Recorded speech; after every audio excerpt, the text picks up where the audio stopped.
Welcome to today's masterclass. My name is Sandra Ellery, and I will be your host today. On the off chance you don't know about CSIA, we are a global nonprofit trade association with over 500 member companies in 35 countries. For system integrator members, the CSIA Best Practices Manual and CSIA certification are some of the more popular member benefits, but you will also enjoy a variety of others, including professional development, learning from your peers, and access to professional services experts, including insurance, financial, and legal, who understands the SI unique business needs. For partner members, CSIA offers ecosystems to grow your SI program, understand your customer's pain point, monitor industry trends, and share your thought leadership. With thousands of qualified integrators and suppliers, the CSI Industrial Automation Exchange help SI industry suppliers and manufacturers connect and do business. For system integrator and partners, it provides a platform to support your content and SEO marketing efforts. Position yourself as a thought leader and nurture prospects during their complicated buyer's journey. At this time, I would like to introduce to you Don Roberts and Brian Mullen.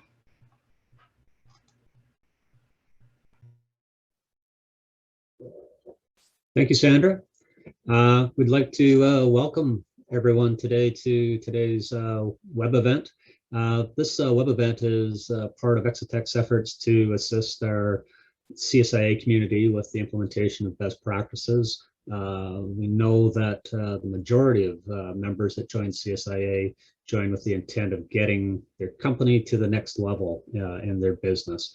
Regardless of whether you're a small company, large company, everyone's looking to take it up a notch. So some of you may have just joined and are looking at how to start deploying CSIA best practices, or you might have been a member for a while and have deployed maybe some aspects of it, or maybe a couple chapters, but recognize you got a little ways to go before you might reach out to go for an audit and try and achieve CSIA certification.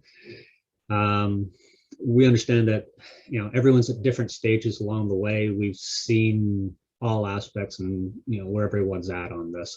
We certainly understand it. Looking through the CSI best practices, we also understand can be really overwhelming. There's a lot there, a lot of really good stuff. So the challenge for most folks is, where do you start? What's the most effective way to attack this? So what we've been doing is we've been leading with a series of virtual events in which we've focused on the following areas.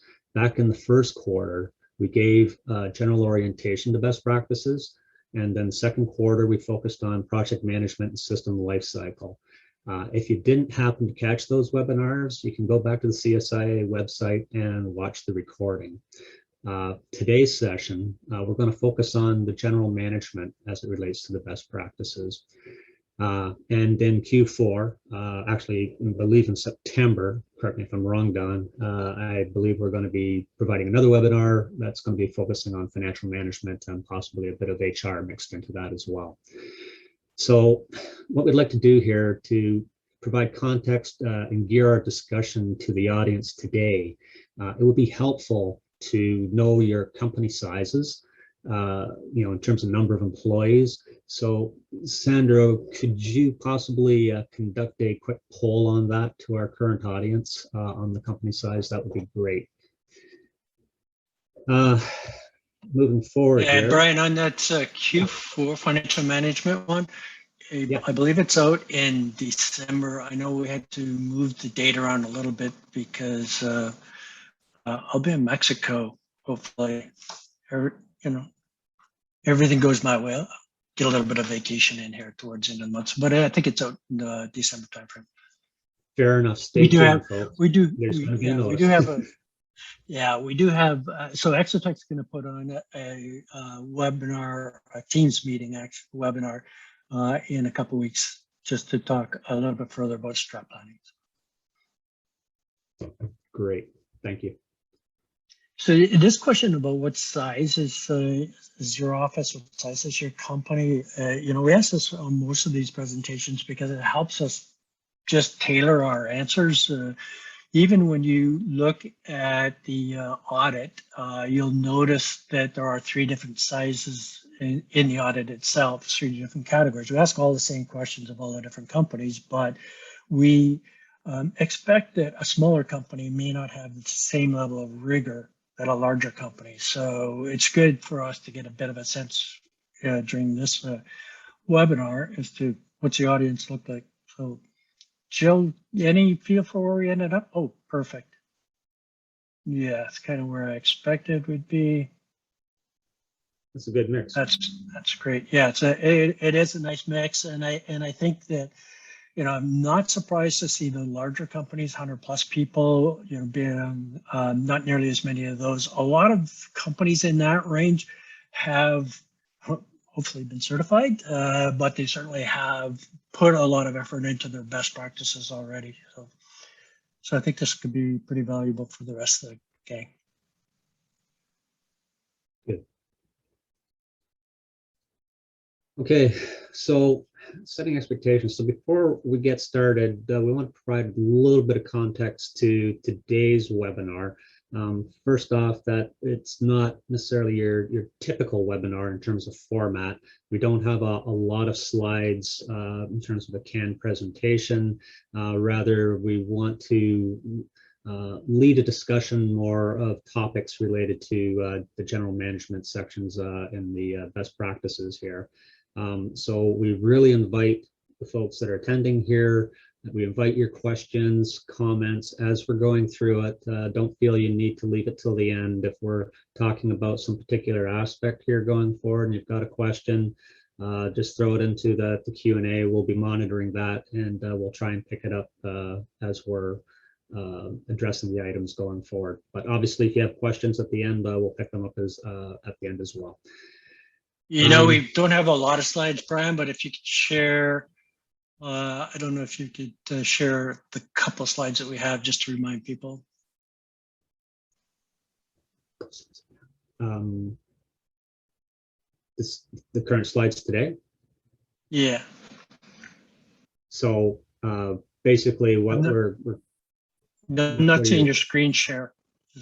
Oh, sorry. I guess we should do that. That would be very, very helpful. Well, when you have 2 slides, you got to make sure you get the maximum mileage out of it, right? That's right.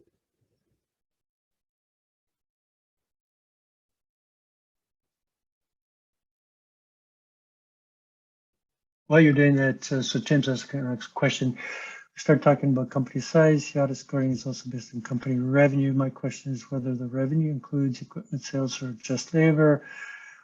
We sell a ton of equipment, so our gross revenue is far different than our labor revenue. Which do we use to determine our size for the audit purposes? That's a great question, Tim, and I think there's a notice in looking at the people that are attending here. There's also a significant variation when you look globally, right? So a 100% company in the US is going to have significantly different revenue than a 100% company in, let's say, India or Colombia or some of the other places we visit. And so to a very large extent, what we'll do as auditors when we come in is we'll take a look at it and we'll say, well, yeah, but how many people are there, right? And we will adjust that band that is used for the different sizes based on what we see in terms of number of people. So it's a good question. There's no just hard rule. The auditors do exercise a fair bit of discretion, but when the auditors have a conversation with you and determine what size it is, yeah, that's what size it is. So there's not a lot of negotiation that goes on there. Yeah, that's a good point. And, we encourage folks, if they're looking and, prior to, doing an audit early in the process, if they want to reach out, talk to us about, their current situation to get some idea of if they're not sure about what level you're at, we're happy to walk through that with you so that as you're preparing, what level you should be trying to target. Okay. So in terms of this webinar, like I mentioned, we don't have a lot of slides in here. We're looking more to lead the discussion on the topics and the questions that you folks bring up. So like I mentioned, you want to bring those questions to us as we go through this. For example, one of the things we do in our peer groups is we have an exercise that we call "I Wish I Knew." And we just go around to the folks that are participating, trying to hit on, what's bothering you, what keeps you up at night, what's been on your mind, but you haven't necessarily, got as far as asking about it yet. We encourage you to, hit on these things in today's webinar. Based on what we'll hear, we'll prioritize topics to discuss them. We'll keep in mind with respect to this session. Want to keep that in mind with respect to the session. We want you to let us know what your challenges are so we can address them. And if not, this will be a fairly short session. We do have a few questions that came in here in advance of the session, so we'll cover those off as well as we go through this. Yeah, there's no Q&A at the end. Q&A's throughout. So we're here to answer any questions, get them into the Q&A section portion of the Zoom meeting here, and we'll answer them as we go. Absolutely. So general management, what's covered here? So in the best practices, it covers, general management covers 4 areas, namely strategic management, organizational structure, business risk management, and environmental responsibility. Of those, the first and third one, the strategic management and risk management, were chosen as auditable. So we're going to focus on these ones today. So with regards to strategic management, were there any preliminary questions on this, Don, that we wanted to cover off before we dive into it?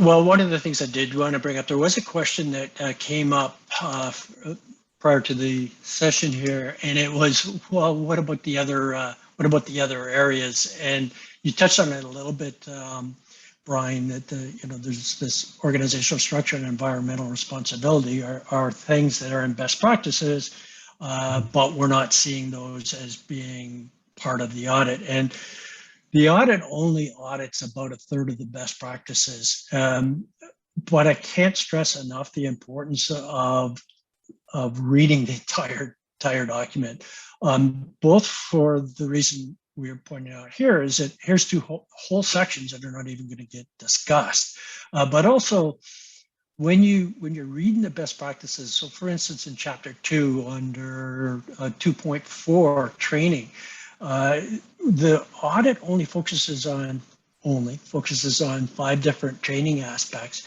If you only look at those clauses in the best practices, you're going to miss a significant amount of information that is in the section 2.4 header. So at the very least, if all you're looking at is getting through the audit, make sure that when you get into a section like 2.4 or configuration management or any of that, don't just look at the clause, but go back up to the top of that section header, because there's always a ton of really good information in there. So that was one of the questions, Brian, that came up around this in terms of this particular section.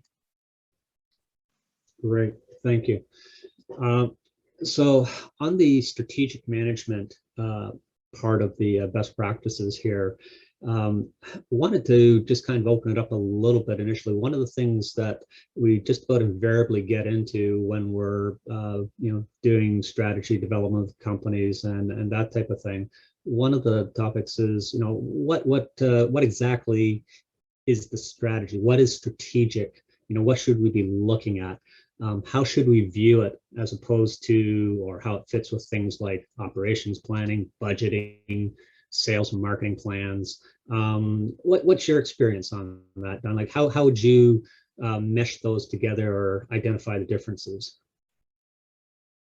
Yes, it's a good question, and there's a whole bunch of different things that are buried into that, right? So basically, strategic planning is where the company sits down and thinks about where are we going? What's the future of our company going to look like? And And I get that it's a plan, so it's not a guarantee that that's what the company's going to look like. But you talk about what's that North Star that everybody in the company is going to align behind. We have on the other side of things, as you said, operational. So another term we see quite often is working in the business versus working on the business. So working in the business is, what do I do day to day? What are the things that I need to accomplish in order to meet my commitment to my customers? Working on the business is, what are the things that I need to accomplish to drive my strategy forward, right? So there's a significant separation in that. And if anything, what we see is people maybe doing an excellent job of their operational side of the company, maybe a little bit weaker on strategy. Maybe they don't take the time out to develop a strategy. Quite often we'll hear, yeah, but how do we predict the future? Well, you can't predict the future, and your strategy it's not stagnant. It gets reviewed on a fairly regular basis, but it just points the direction that your company is going to head, and definitely needs to be reviewed. There's a bunch of different ways in which that can be done, and I'll talk to that in a second. But I wanted to stress, there's one of the integrators we worked with many years ago, and he said to me, you know, Don, what I've found is that the systems integration industry has no shortage of really, really smart people that can come up with phenomenal strategies and excellent plans for moving their companies forward. But where we really suck is we really are not that good on execution. We're good at meeting the customer's requirements, but we're not very good at executing on our strategy. So where you get this kind of fuzzy area is where you've got strategy and then strategic execution. So there are specific things that you're going to do to move that strategy forward. And you're going to do that on a fairly regular basis, depending on the strategic methodology you're following. You might be doing, checking up on that with your level 10 meetings that you're having once a week. So then it starts to get a little bit, well, am I working in the business or on the business? So I think that's probably one of the areas where we see the biggest confusion. Am I working in the business or on the business? So, I thought it'd probably be worthwhile for us to even get some sense from the people in the audience here. What kind of tools are you using for strategic planning? And Sandra, if you could set up our second poll there, it would help us. There's a ton of them out there, and you might find that you use multiple of these, and in the end, they all boil down to some of the fundamentals, right? All of them have strengths and weaknesses. For instance, Traction is really, really good at taking that strategy and doing the strategic execution, as I mentioned. That strategic execution, Traction's pretty good at that. But what seems to be missing from it are things like SWOT analysis or the perspectives that you get by looking at things using a strategy map or something like that. So yeah, a bunch of different tools. None of them is complete in their own, I think, but I think we're seeing at least customers that are mixing and matching a little bit more. So let's peel the onion back a little bit and look at a few of the fundamental elements of the strategic management as it relates to the best practices here. So one is starting with your vision. And here we often get some questions or confusion with regards to our mission or vision or our purpose. What's the difference in there? And Don, do you want to just elaborate on that just a little bit more?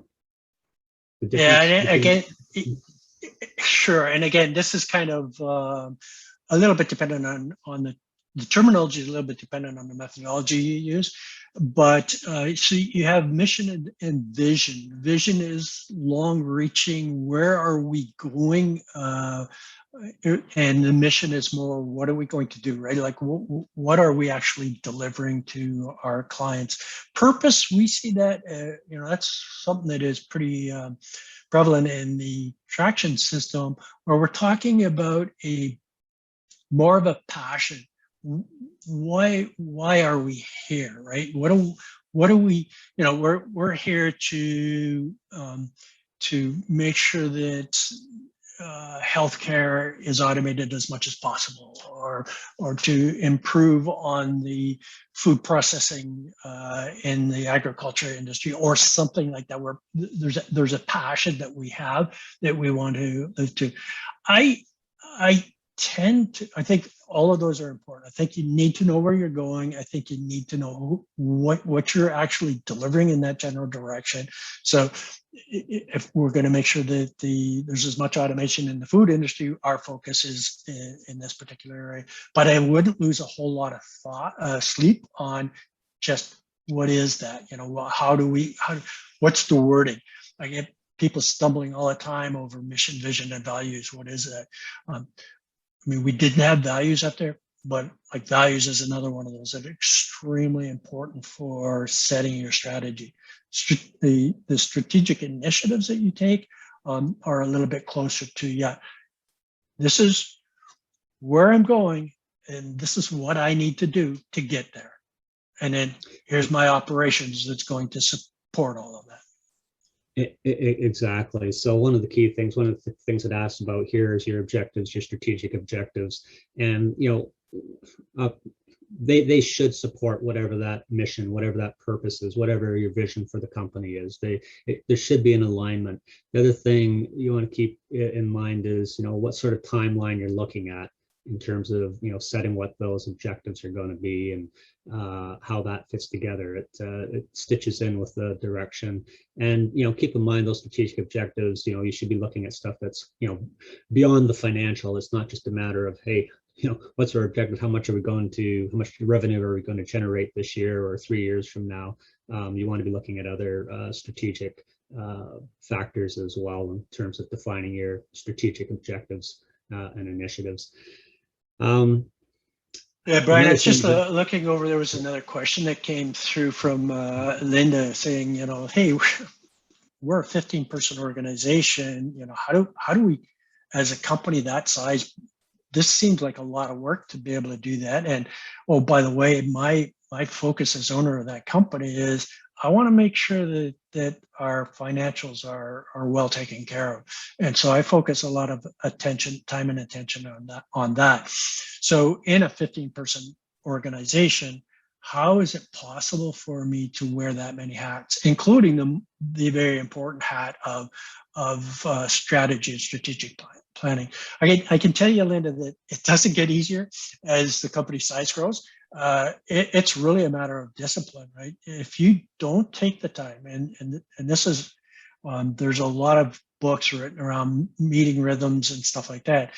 You have to take the time, allocate an hour a week or 90 minutes a week to focus on your strategic initiatives. Allocate maybe a day or a half a day to just go to Starbucks and sit down and think about your strategy. And once a year, look at it beyond just the next quarter. Look at it for the next couple of years, and build your strategy around that. If you have a few key people, I know you mentioned you've been able to delegate engineering and project management.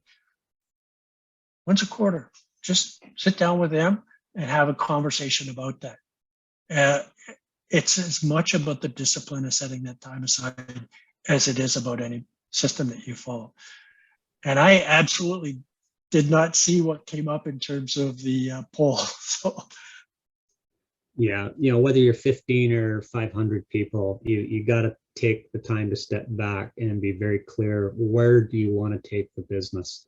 Where do you want to go from here? It's very easy to get caught up and whether, again, regardless of size, to get caught up in the whirlwind of the day-to-day operations, and we've got clients to satisfy, et cetera, et cetera. but you started a business for a reason. You want to have some, define for yourself where you want to take the business, where you want it to be, and try and put some meat on the bones as to how you think you're going to get there. What are the big picture objectives that need to be accomplished in order to do that? And like Don says, you sit down once a quarter or whatever with perhaps a couple other key people, and have that discussion, and just try and bring clarity around it. Having that clarity and sharing that clarity, sharing that vision with the others in the company is key. So don't be afraid to communicate where you're trying to take things.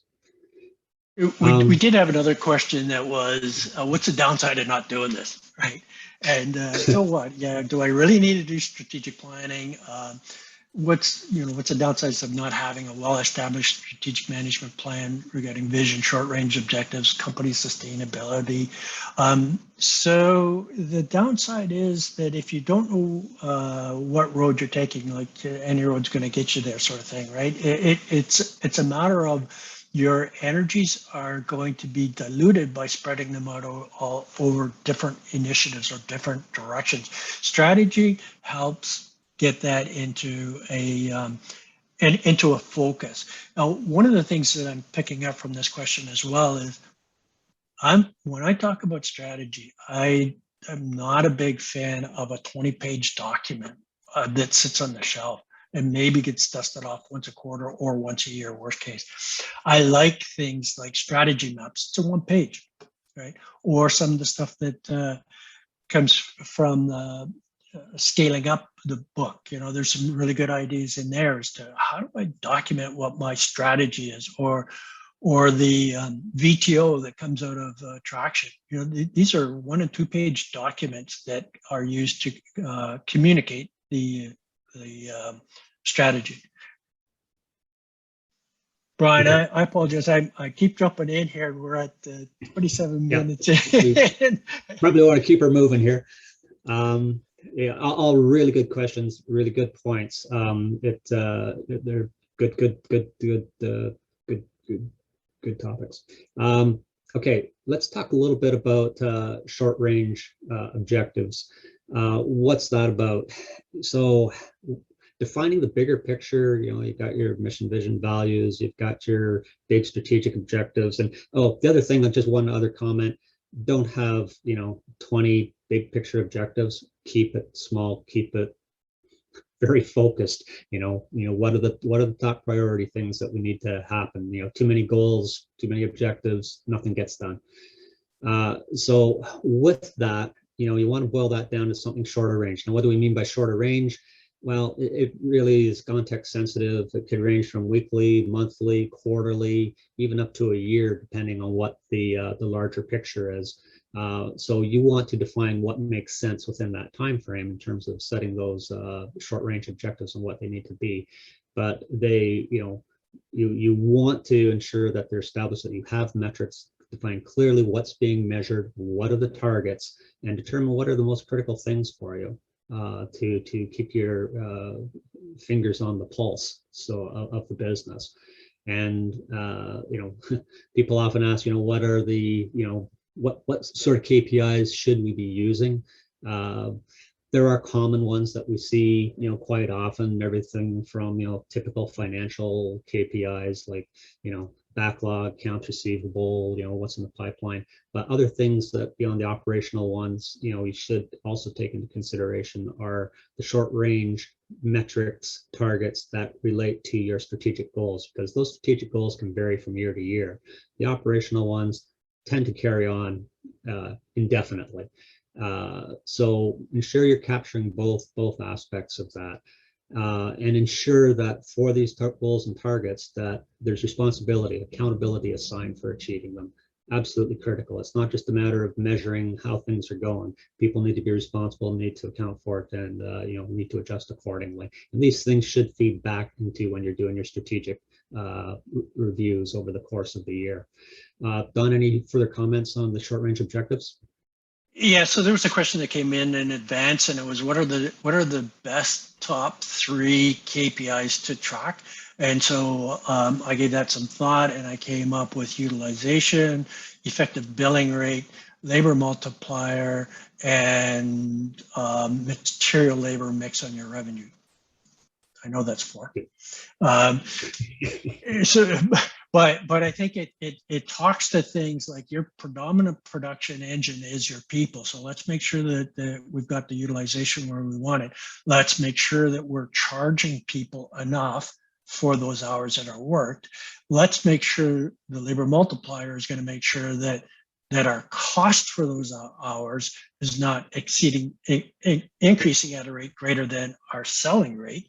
And then just the only reason I put that labor material mix in there is because a lot of your ratios and stuff like that get distorted if you all of a sudden start to have customers asking you to carry more of the material or less of the material, right? So margins that you see on labor are significantly different than the margins you see on material. So it'll really distort your finances. Jennifer fired up another question as well. And she said, okay, we got a pretty good strategy. Management takes time. We've got a vision for the company. Upper management's got this nailed. But what we don't seem to do a very good job of is getting that right down through the organization. And Jennifer, thanks for bringing this one up, because if there's anything that I see that differentiates the really high achieving companies from the rest of the crowd, it's how well they identify their strategy, their strategic initiatives, what they're going to be doing about it, roll that all the way down to the individual. So during the individual's performance reviews, there's a section where they talk about, okay, what do you want to accomplish over the next year, and how does that drive our company further on the strategy? And really forcing the individuals to make that connection all the way through. Brian touched a little bit on when you're looking at your KPIs, don't just have operational KPIs that you're looking at, but on a regular basis, look at your KPIs that are tracking your strategy and your progress towards your strategy. The EOS, your traction system, is going to say, okay, you got your rocks. Make sure that you're looking at your rocks on at least a quarterly basis, probably going to do a level 10 meeting. So you're looking at the progress against those weekly. So that all of those little components help move that forward. There's a great book by Patrick Lencioni called The Advantage, and in there they talk about the importance of, yeah, it's good to have strategy, but you better provide a lot of clarity and communicate.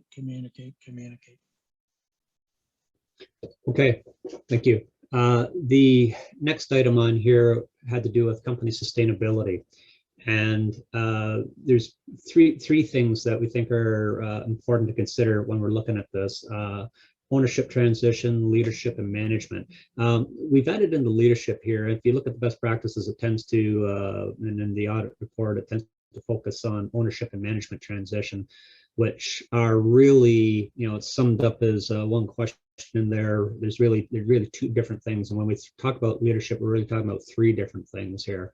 The ownership, I think, is fairly clear, and companies, the owners should be looking at strategies as to how that will transition long term. Certainly, if you're young and your company's just out of the gates and whatnot, you're probably not looking at that too hard. But certainly, a lot of companies are further down the road, and these are things that are important. And even if you're not looking to get out tomorrow sort of thing, these are things that you want to put well ahead on your radar screen and start giving them thought. You don't necessarily even have to have, hey, it's going to be exactly like this, but you want to start giving it thought. What does that mean? What would make a good owner? What are the characteristics of a good owner, as versus an employee? These are things that owners really want to be considering when they're looking at transition. The other thing, which is perhaps more immediate for a lot of folks, is leadership and management transition. And this is, how do we develop those next managers? How do we develop those next leaders for our organization? Don, did you want to take a moment just to discuss the differences between leadership and management? Yeah, I'll do that. I do want to share a couple of stories. in terms of around this area, ownership transition and management transition. So worked with a company, about $10 million system integrator that was had 4 owners. There were some phantom shares involved and stuff like that. As the company grew, they got up to about that $10 million range, and they reorganized. So they had an org chart that fit with who they were, and they had each of the owners sitting into managing certain segments of the business. So that all worked out fairly well. But what they didn't do was they didn't spend any effort on the leadership transition or the growth of the management. So when they got up to that $10 million range, they had clear understanding of who was supposed to be sitting in what seat and things of that nature. They had made all those commitments right from the get-go, but in reality, there was no leadership.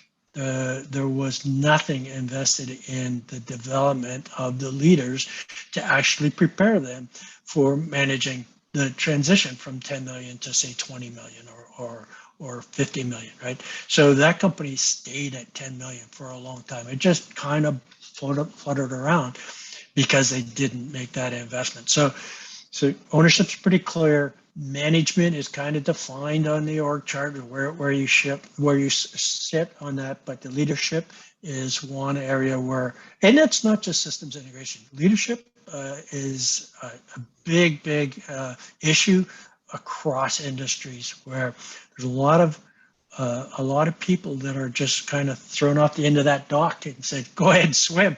They're not actually taught how to lead. I was with one company that they had a person that was responsible for leading 15 people. They promoted that person into a position where they were leading 150 people with no additional development, no additional training. It's not reasonable to expect that that's going to be a success. Okay. Right. I guess in the interest of time, let's move forward onto business risk management. So, do we have any initial question? Well, I'll come back. Yeah, there's one. There is one question that came up here. Yeah.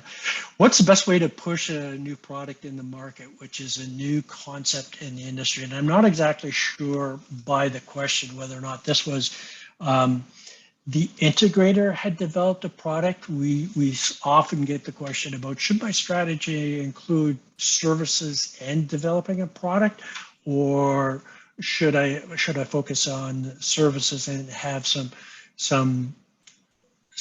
things that are not shrink wrap but are strong competitive advantage?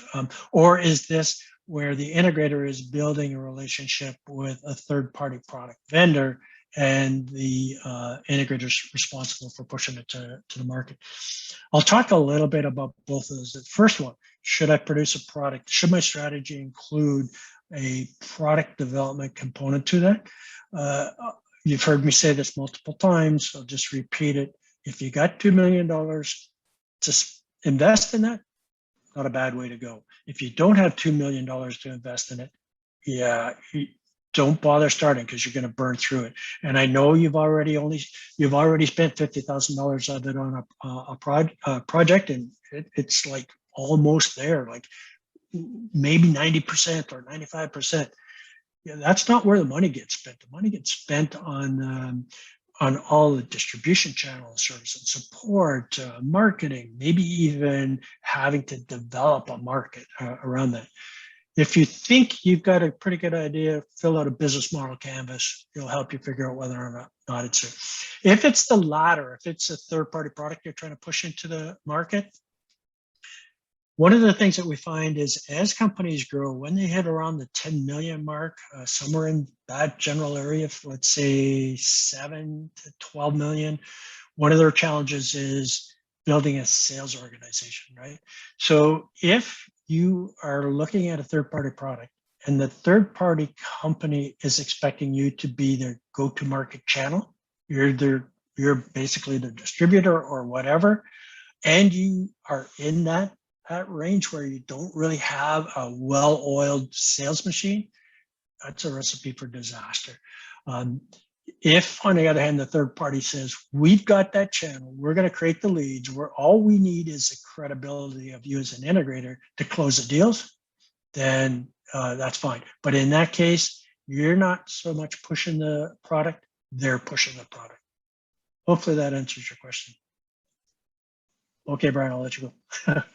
Okay, so key items that come up in here. Do we have adequate insurance? This should be pretty much of a no-brainer for most folks. Yes, you need insurance. Period. You got to have it.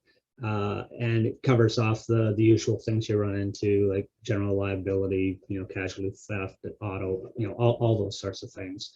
Some things that are perhaps a little bit newer, like cybersecurity, we see more and more folks picking that up, ensuring that that's part of their policies, although there can be gaps there. And we probably want to stress on that one. You want to make sure you really understand what that's being covered. Is that just covering, internal issues to your business, if you were hacked or you lost data, that type of thing, or does that extend out to your clients as well in terms of things that you might be doing that tie back to them, and how far does that insurance extend, and what's the difference between general liability, E&O versus cybersecurity? So these are very, very important things that you want to ensure that you have in place. And I'll just run through these the insurance pieces very quickly, and then I'll jump to some questions. Other insurance, professional liability, E&O. Often we see those, two kind of used a little bit interchangeably, but again, the E&O is something separate than your general liability. We often see some integrators saying that, well, we don't need E&O. You may want to rethink that one. Talk to your insurance company, talk to ECBM, talk to the CSIA insurance company. They will explain it in no uncertain terms as to why you really need to have E&O insurance. So we did get some general questions on that I'm just going to jump to the next slide here, and maybe we can talk to this a little bit. So we put some of these questions out back to the CSIA Insurance, ECBM, and they provided some additional insights. So we're going to share some of this as we go through these questions that we received from folks. So I have general liability insurance. Why do I need E&O? Specifically, general liability policies typically have specific inclusions for claims that result from professional services. Professional services, broadly defined, include programming and design work. If you don't have E&O insurance to cover you for professional services, any claims that could come from programming or design work won't necessarily be covered, because it's likely excluded from your GL. So even for small claims, this can get into a lot of money. So again, take a really hard look at the E&O in addition to your GL. Don, any particular horror stories or comments on that one? Yeah, so, and we'll hit on this in the next question. E&O is by far and away the where the claims come in for the most part. The other challenge is that, and I know that there's people from other parts of the world, E&O insurance, or let's just say E&O insurance is something that is foreign to some other parts of the world, but generally you're going to find all over the world there's some professional liability insurance, the insurance for people that are providing advice versus providing a product, right? And so I would encourage you to take a look at that as well. I think the next question kind of talks to this a little bit. Are there more E&O claims in the industry or general liability? And CSI's experience is that representing integrators, far more E&O claims than there are general liability insurance claims. So if you are not using CSIA's insurance program, make real sure that you've got both the general liability and the E&O claims covered. Absolutely. And another point on that, apart from their experience that they see far more E&O claims than GL claims, another thing to keep in mind is that GL insurance typically only covers claims for bodily injury and property damage. Any claims alleging other financial damages, such as loss of revenues, etc., typically are not going to be covered by your GL policy. You really want to have the E&O. So, yeah, it's a really big issue, extremely important. What is a contract waiver, and why do I need it? Waivers exist in contracts to prevent contracting parties from seeking damages against each other, particularly those covered by insurance. Most owners and GCs will ask for waivers to be signed to prevent someone from seeking remedy from them if they're negligent. I'm not sure where that particular question came from, Don.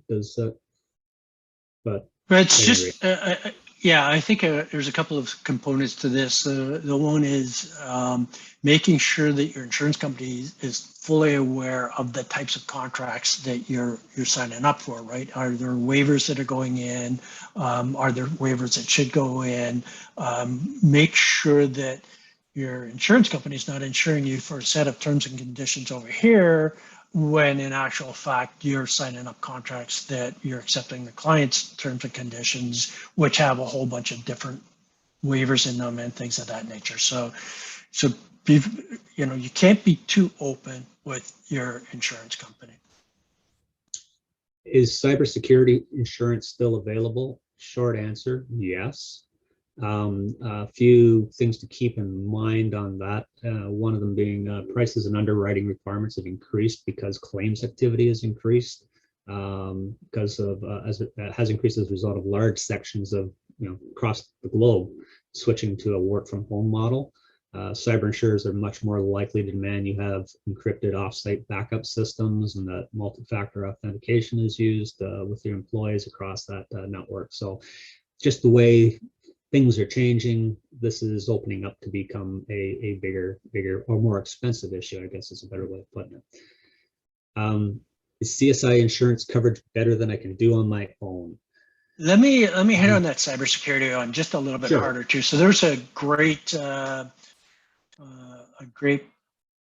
paper that was just released by FBI this week, I believe, September 1st. So last week, on how food and beverage industry is being targeted pretty heavily by malware and things of that nature and ransomware. And so I'd encourage you to look at this pretty seriously. One of the things that they're looking at is that the systems integrators are actually the preferred route into attacking a large food and beverage facility, for instance. They see integrators, especially the smaller integrators, not having the robustness of their cybersecurity, so they can penetrate through that. I mean, we all know of the Target attack a number of years ago, but it just seems to be getting a lot worse. And then the second thing is an article just came in this morning where hackers are often repeat visitors at 50% of the companies that they attack. So they'll attack the company, and then they'll come back after they get paid. They'll come back some point in time, 6 months later, and attack the same company because there's a general behavior that they realize opens up the doors for additional attacks. In some cases, and we know of an integrator that was attacked, that the attackers actually, after the ransom was paid, gave the integrator a report on their vulnerabilities. Make no mistake about it, this is a very, very, very lucrative business. Cyber attacks is hugely lucrative. Including the concept of having attack developers with full distribution networks that take that to market. I mean, it's very, very sophisticated. Okay, last question on here was, is CSI insurance coverage better than I can do on my own?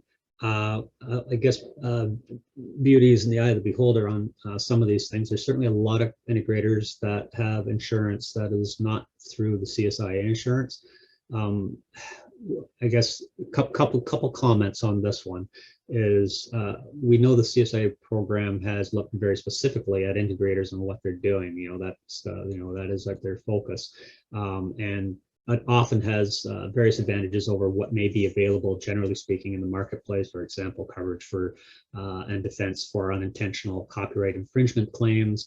But at the end of the day, our recommendation on something like that is, hey, go and take a look. Go compare policies. If you call them up and say, hey, here's what we're using right now, how does it compare? What's the good, bad, and the ugly, and make your decision on that basis. But it is important to continually review this on at least on an annual basis, what your coverages are relative to where you're at with your business, and ensure that what you have is appropriate.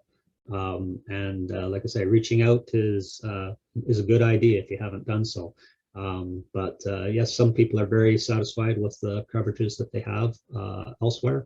But yeah, it's a really good idea to do that comparison. Don, thoughts?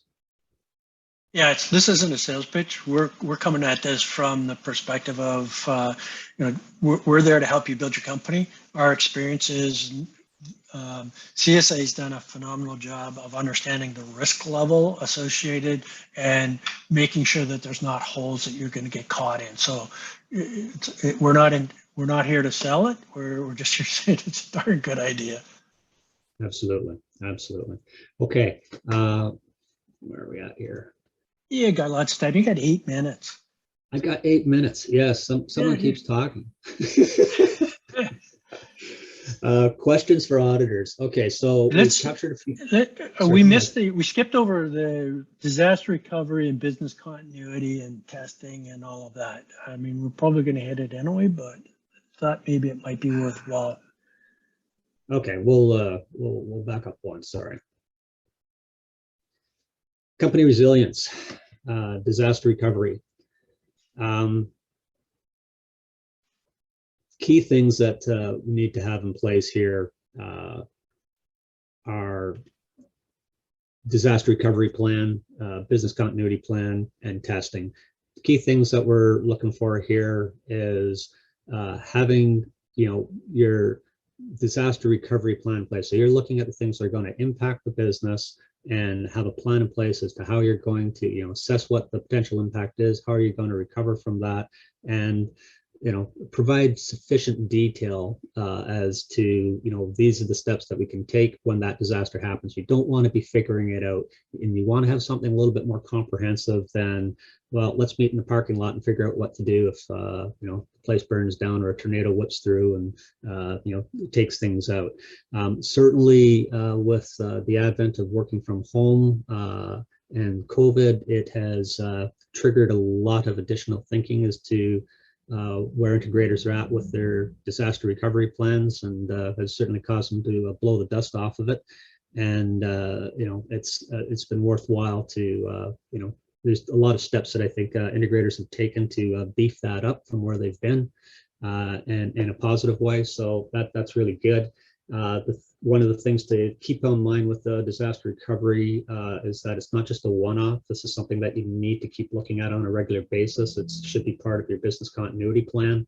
We should also be looking at things like business continuity insurance. If you are out of commission for a few weeks or a month, or whatever the case might be. So these are all things that you want to ensure are in place. And if you have that plan, whatever state it's in, that you have a regular testing of that plan, at least on an annual basis, because the business is growing, things are changing, and typically what we see is the requirements related around disaster recovery change as well, in terms of the systems you have in place that may need to be replaced. There's a lot of things that can happen, typically we'll see integrators, in terms of testing, will cover off the IT portion, not necessarily as well tested for other aspects, for example, losing facility or things along those lines. Don, other thoughts with regards to company resilience? One of the questions you could ask a lot is, business continuity, disaster recovery, what's the difference? So disaster recovery is usually a component of your business continuity plan, right? So business continuity is saying, okay, here's how we're going to continue our business. Here's the things that we're going to put in place. So think of it like continuous improvement versus corrective action from a quality perspective, right? Disaster recovery is a disaster happened and this is what we're going to do about it, right? And so there's a lot of things around business continuity. I mean, you could even extend that into, we talked a little bit about ownership transition, and leadership transition could be part of your business continuity plan. The one other thing, a couple other things on this is that if you're unclear of this or what to put into it, ask your insurance company. Your insurance company's got a bunch of different templates that you can start from for this sort of thing. So they'd be a pretty good source for it. Testing. So we did get the question, how the heck do we test this? So you say we need to test our disaster recovery plan, but I don't have any intention of burning my building down. Well, we've all been, went to school where they'd have a fire alarm and you all had to run out, same sort of deal. I know of an integrator, for instance, where when they did get to testing out their evacuation program, they were in a larger building. The evacuation, they did a test. Everybody evacuated the building. Everybody's plan was to arrive in the parking lot. There wasn't enough room. So they had all of these people crowded into this parking lot close to a building that, in theory was on fire. Well, that probably didn't work.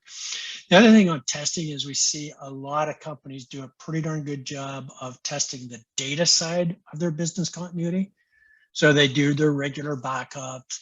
They, on a regular basis, will go and check the media, verify the backup, maybe even try and do a restore, that sort of thing. So that side of it is usually handled a little bit better. But the side where they're actually dealing with the people side of it, so evacuations, communications, utilization of cell phones versus landlines, all of that sort of stuff. Yeah, that's an area that needs to be beefed up. And as Brian said, make sure that you've got that testing in place on at least an annual basis where you're doing things. To stitch it into your safety planning as well, right? So are you doing safety audits? Stitch that into it, make sure you're in pretty good shape. And then one final thing I'd like to add to this is from a disaster recovery planning perspective, if you want a good book to read about some of the concepts here, read You're It. It's a great book. It's a book about a disaster hits, everybody's looking around and they say, okay, yeah, you're it. You get us out of this problem, right? And the reactions that people go through as they try to deal with that. Oh, there's Sandra. Okay. She's going to kick me off. Yep. It's we're down to the very short strokes. So we did get some of these questions for the auditors knocked off. I don't think we're going to have time to hit on all of them here. Is there anything that is really burning that you that we need to cover off? But yeah, I like that very first one there, Brian. How to keep best practices, something people use and are aware of. So.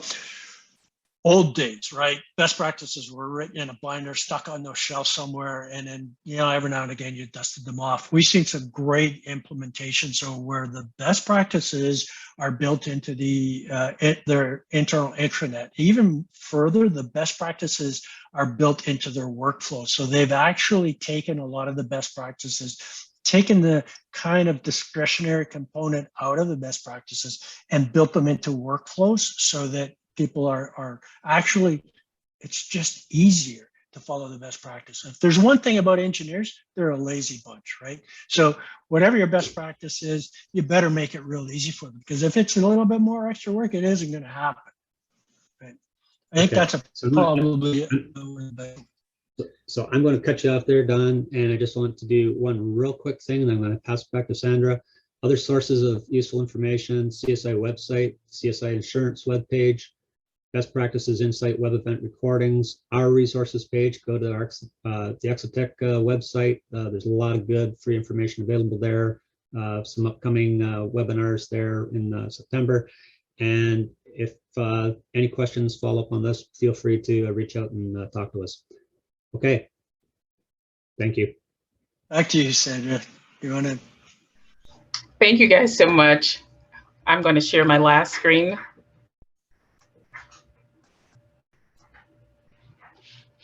On behalf of CSIA, I would like to thank Brian and Don for this informative discussion. And of course, thank you for attending. I'd also like to remind you that a recording of this event will be available within the next couple of days. This concludes our program for today. Once again, thank you for joining us and have a great rest of your day. Thanks, Sandra. Thank you. Thank you.